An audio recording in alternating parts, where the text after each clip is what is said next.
Good morning, just about to head off to the third day of Gamescom.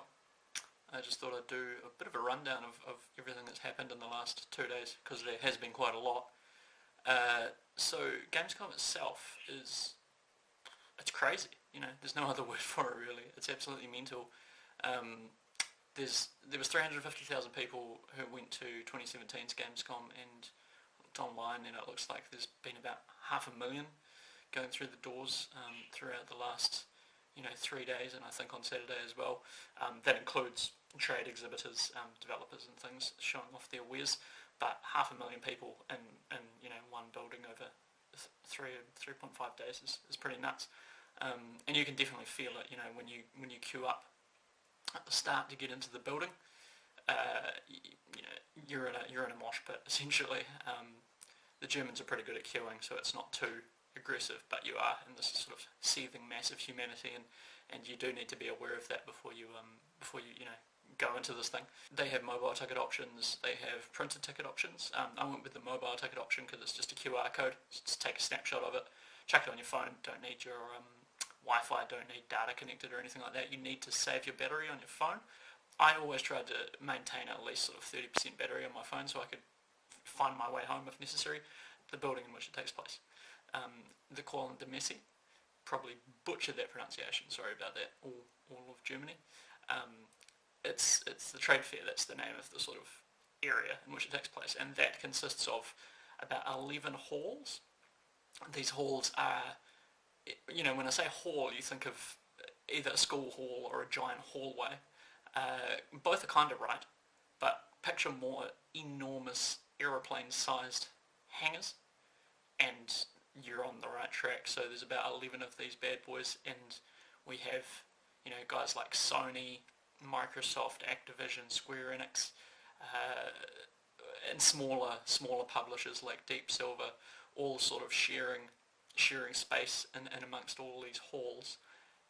They're showing off their new games, so you don't really have like a Sony booth. You have Spider-Man and you have Sekiro Shadows Die Twice. But yeah, so they're sharing space in these massive great halls. You're in amongst thousands and thousands and thousands of people, so you're not going to get anywhere fast, and you have to be aware of that as well. Take your time. Don't stress about it. That's I kind of freak out a little bit usually in these situations, but being amongst these sorts of people, I don't know, I just don't, and my anxiety doesn't flare up at all, and it's quite nice actually. So yeah, be aware there is a hell of a lot of people, but it's a great time. It's a great time. If you want to play anything, if you've read my roundup of day one, be aware that there are huge waiting times for things. So I've played 2 games so far because I just can't be arsed waiting in lines. I'd rather just roam around and take in the sights and the smells and the sounds of everything, as opposed to sort of waiting in line and playing my Switch. I've played 2 things so far. So on day 1 I tried out a wee bit of the Spyro Reignited trilogy, which I pretty much jumped on because the line was the shortest that I could find really, and that was about 45 minutes I would say. It's looking good, that game. It's not running 60 frames, which is slightly concerning to me. As with the Ratchet remake that they did a couple of years ago, it was 2016, it looks amazing, and it could look like a Pixar film if it ran buttery smooth at 60 frames per second, but it didn't, and I think that was kind of a bit of a missed opportunity there, because that game, I probably would have scored it higher if it ran at 60, and I think there's no ifs and buts about it. But yeah, anyway, I digress. Spyro looks nice. Needs to run at 60 frames. It's been delayed till November, obviously, so hopefully they're fixing a few issues and bugs and stuff like that. But overall, pretty good game. And then yesterday, I went and I played Metro Exodus. There's 3 games that I really wanted to check out at Gamescom. There was Sekiro Shadows Die Twice, which I haven't seen yet. Spider-Man, which I've seen both of them, but I haven't played either of them yet, because these lines for these things are just enormous. Like, the lines are so big that they wrap around the booths multiple times, and there's a dude standing there with a sign that says no queuing beyond this point. So the line's so big that people are just not allowed to queue anymore. So I'm not sure. I'm still going to try it today and get in line for Spider-Man and Sekiro. but we'll see. We'll see what happens. I highly suspect nothing will become of that, but I do get to watch, Spider-Man from over the barrier. Sekiro is unfortunately behind in a box. You go indoors to play Sekiro, so you can't really see people playing that. But yeah, you can watch Spider-Man over people's shoulders, which is pretty cool. So yeah, Metro Exodus, which is the new... Now this is confusing because I know Metro 2033 and Metro Last Light were developed by, I think it's 4A Games, Ukrainian studio if I'm not much mistaken. At Gamescom, I didn't see any branding for 4A anywhere, and Deep Silver are the publishers, and it kind of seems like Deep Silver have taken over development, but I don't know. I don't want to see that happen. Deep Silver, they're okay, but they are also, I don't know, they're responsible for a wee bit of jank in the industry, so we'll see what happens there. But Metro Exodus was good fun. I waited for, must have been close to 2 hours for that one in a line. Just had my Switch, so getting some moons in Super Mario Odyssey, so that was okay. But yeah, it's not too bad. It looks a little bit like Fallout 4, I want to say, and that's going to turn a lot of people off, I know. But it is quite grainy. It might have been my television. Could have been numerous. Actually, the TV was, the contrast levels needed to be adjusted because that TV did not make the game look the best, unfortunately. But after I finished the demo, got this sweet little dog tag from the developers, which is really nice, or publishers, whoever they are. And that's when I discovered where the people have been getting all this sort of loot swag, if you want to use that word. They've been lugging around that I've seen. There's been people with Assassin's Creed Odyssey, big shields, the size of real shields. I think they're just made of really flimsy looking cardboard. I saw someone with a literal sort of trolley cart lugging their loot behind them yesterday, which was quite funny. I never thought someone would need, a vehicle to carry the amount of free crap that they got, so that was quite good.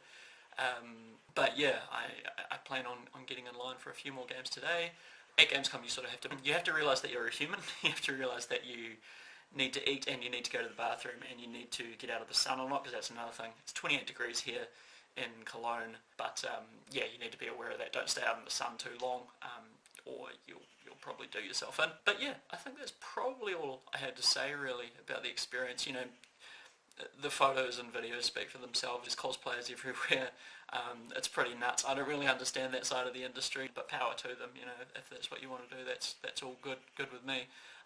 There's a specific T-shirt I'm looking for, which is the Doom. I've seen a few people rocking them around the place. The new Doom logo, just the white logo on the black T-shirt, I think that's really cool. I really like minimal design, so I've been scouting out for one of them, so I can give Bethesda a little bit more money. Obviously they need it. I'd rather give it all to id, but that's the way the cookie crumbles. Or a Metal Gear Solid shirt, or a Donkey Kong shirt. I found a couple of Donkey Kong shirts, real bad quality, like terrible quality. There's a few T-shirt sellers that say authorized merchandise on their signs. I don't believe it. I don't think that's true. These are pretty tacky, and there's people pushing copyright to the very extreme. There's Super Mario things that are not quite. You recognise them and you recognise what they're trying to be, but obviously they can push it to the edge without getting a copyright infringement and a takedown, especially from Nintendo, because they're known for taking people down. So yeah, that's going to be interesting. So the sort of tat and the merchandise has its own floor on the trade show. I think it's 5.2. So you have halls 1 to 11, I think it is. Then they have decimal points, as if it needed to be any more confusing. So hall 10 has 2 areas. It has 10.1 and 10.2. 10.1 is the lower floor, 10.2 is the top floor. Same with where the tat is, which is 5. So you've got 5.1, 5.2, and merchandise is on 5.2. Another thing, it probably sounds like I know where I'm going. Absolutely do not. I've been winging my way this entire time. Every time I go out a door, I kind of forget where I've been, because these halls are giant cubes. Everything kind of looks the same. I'm like, I think Sony was back 2 halls ago, back in there. was Sekiro and Spider-Man in the same hall? I think they were. Was Spyro over there? Yeah, who knows? It's just me wandering around, hoping that I bump back into what I want to see. So yeah, I think that's about it really. I went to a Witcher Q&A on the first day. I think it was the first day in the evening. So Gamescom closes at 8 p.m. But they kept Hall 10.2 open for the Witcher Q&A, which was awesome because I got to see all the CDPR devs the whole day. I was looking for people with Cyberpunk t-shirts, just keeping my eyes open for them. They were sort of like it was a sort of a treasure hunt, and I didn't see one until right before the Witcher Q&A, and I saw a guy, and I didn't bother him. He was having a yarn, but I was just like, oh, that's so cool. Really want one of those t-shirts, but probably have to wait until the game actually comes out. But yeah, Witcher Q&A was awesome. They had Doug Cockle, who's the voice of Geralt.